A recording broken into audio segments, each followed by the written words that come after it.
Europe is facing a serious demographic challenge. Since 1966, average life expectancy has risen by 10 years, but the birth rate has dropped from 16.4 to 10.1 births per thousand people. Almost 10% of European couples suffer from infertility and cannot have a child naturally. Today, there are various medical options to help those who have fertility issues.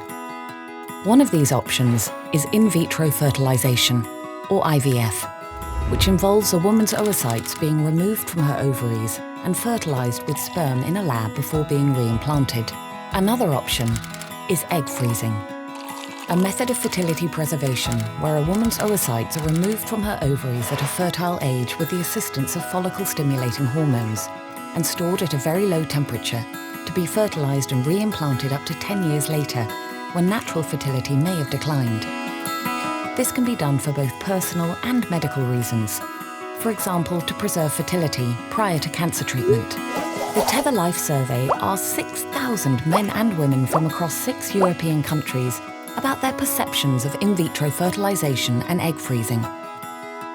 47% of those surveyed would consider or have considered IVF treatment for various reasons, and another 10% said they or their partner had already undergone the treatment. Over 75% of those surveyed expect the use of IVF to increase over the next 5 years, and 70% expect more women to turn to egg freezing. Over 60% agree that IVF should be available to single women and same-sex female couples. This increased to 80% in the under 25-year-old group. But who should cover the costs? 20% believe that having a child is a social responsibility, and more than 35% think that having a child is a privilege rather than a necessity.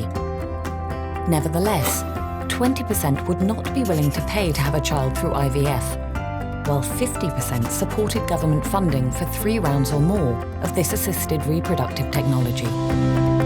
Those with medical reasons or unsuccessfully trying for their first child were considered the most deserving of more than 1 round of government-funded treatment. When it comes to eligibility for government funding, 50% of respondents felt that factors such as financial status, criminal record, and relationship status should be considered. Overall, the majority believe that access to government-funded IVF should be regulated. The use of egg freezing has grown rapidly across Europe, with some countries seeing an increase of 25 to 30% year on year. The survey found that 80% supported the concept of egg freezing as a means to preserve fertility when a woman becomes infertile due to medical treatment, such as chemotherapy for cancer. And 60% supported it to delay conception for personal reasons, such as lifestyle or pursuing a career.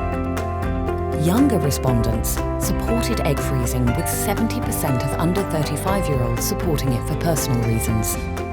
And 60% of them agreed with the concept of employers paying for female employees to freeze their eggs. Finally, 80% of respondents supported egg and sperm donation. Access to and reimbursement for fertility treatments varies across Europe. Is greater awareness of women's fertility options needed? Only a handful of companies have taken the lead in supporting fertility choices through innovative approaches, empowering women to increase their choices regardless of their current circumstances. The results of the TEVA Life Survey suggest there might be a desire to embrace new approaches to increase access to fertility treatment, and shows there is a need for more discussion.